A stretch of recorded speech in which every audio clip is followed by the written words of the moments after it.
A rigid body is a system of particles with a finite size that do not get deformed under the influence of any external force. The distance between any two particles of an ideal rigid body does not change even when it is under the influence of external forces. Let us now observe a bicycle in motion.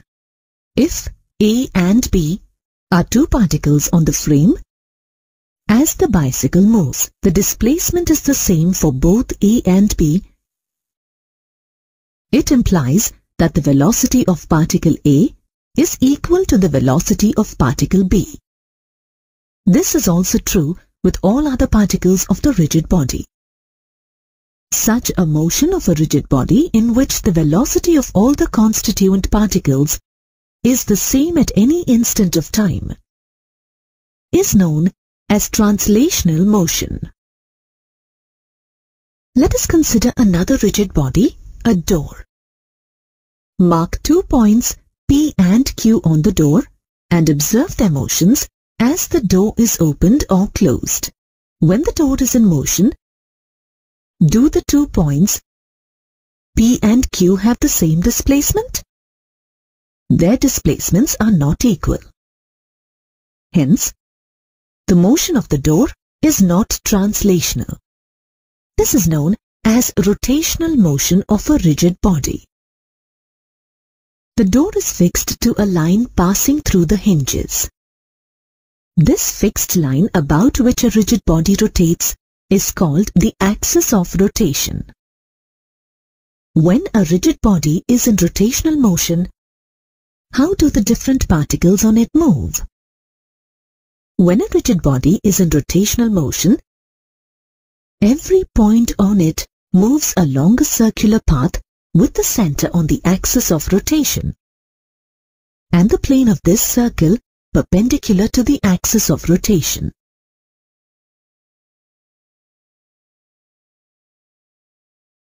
The rotating blades of a fan, the steering wheel of a car, and the Earth's rotation are some examples of rigid bodies in pure rotational motion. In all these examples, the axis of rotation is fixed and the rigid body rotates about it. Now, watch a spinning top. How does the motion of the top differ from that of the rotating bodies shown earlier? Here, the top is rotating about an axis. This axis of rotation of the top is not fixed, but rotates about a vertical line passing through its point of contact with the ground. This rotating axis forms an inverted cone, and this type of motion is known as precession. Even the motion of a grinding stone is of this nature. The axis of the grinding stone rotates about a vertical line that is normal to the base of the lower part of the grinding stone. In these examples, even though the axis of rotation is not fixed, the point of contact of the body with the ground is fixed. Observe the motion of the rolling wheel of a bicycle. The motion of any rolling body is a combination of rotational and translational motions. If a rigid body is fixed to an axis or a point, its motion is pure rotational motion. If the rigid body is free, it can have pure translational motion, or a combination of translational and rotational motion. Let us consider a system of n particles with masses m1, m2, mi, mn, and the positions of these particles represented by x1, y1, z1, x2, y2, z2, xi, yi, zi, xn, yn, zn. The center of mass of a given system of n particles is a point in space. If the center of mass C is represented by the coordinates x, y and z, then x is equal to sigma mi xi by sigma mi, which is equal to sigma mi xi by m. Equation 1. Y is equal to sigma mi yi by sigma mi, which is equal to sigma mi yi by m. Equation 2. Z is equal to sigma mi zi by sigma mi, which is equal to sigma mi zi by m. Let this be equation 3, where m is equal to sigma mi is the total mass of the system.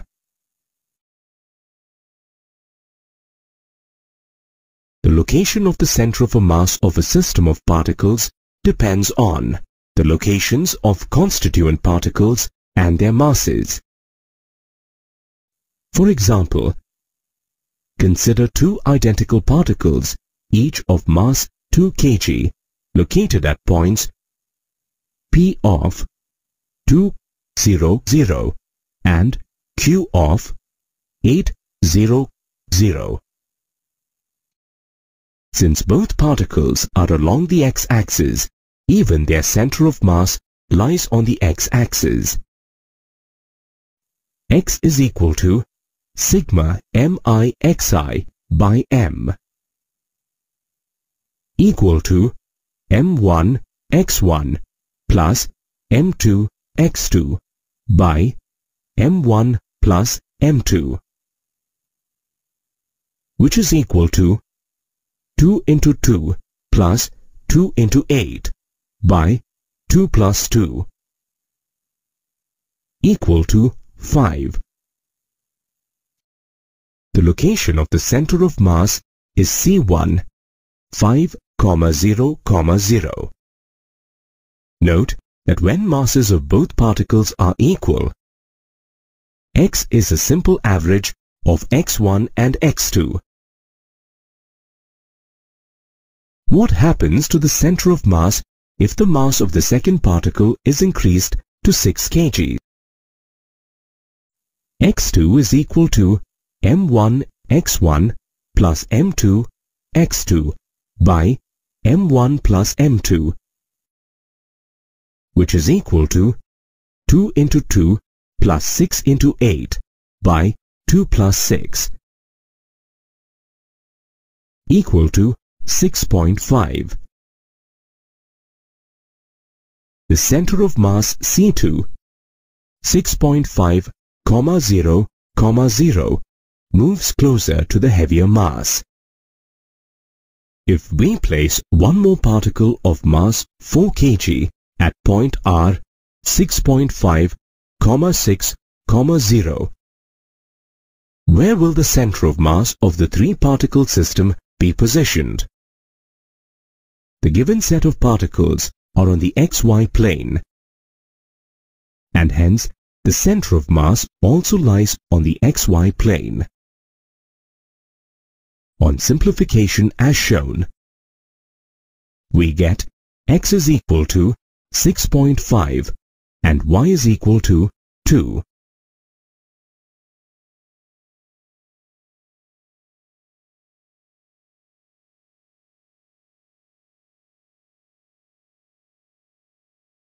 The position of the center of mass is C3, 6.5, 2, 0.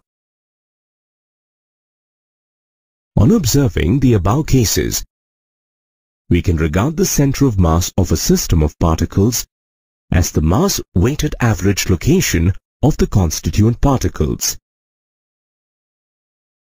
In vector notation, the position of the center of mass of a given system of particles is given by R is equal to sigma mi Ri by m, where Ri is equal to xi into I plus yi into j plus zi into k is the position vector of the ith particle, and R is equal to xi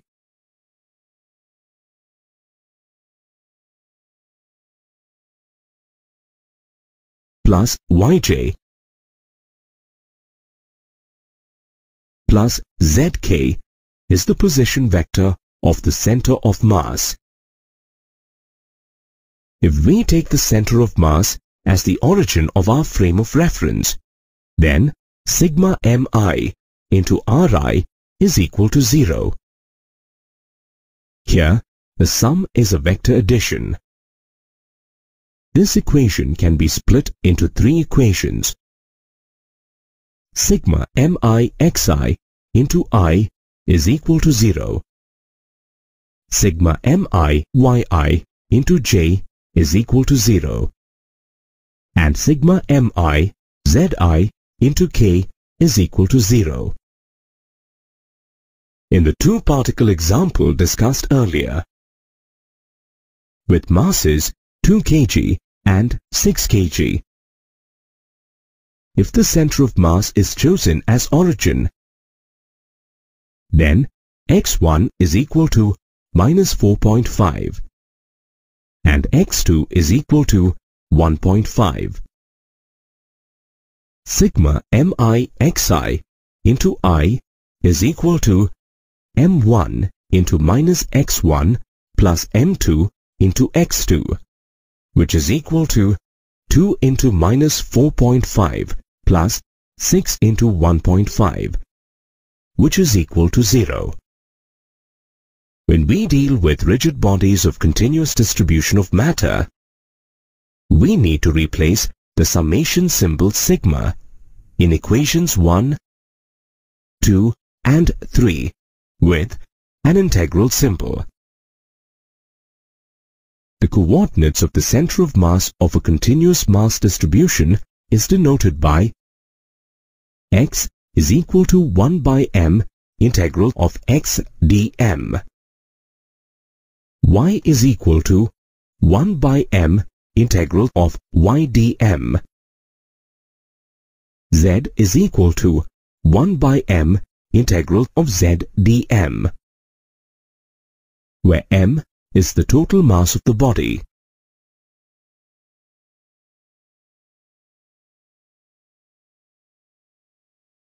The equivalent expression in vector notation is R is equal to 1 by m integral of r dm.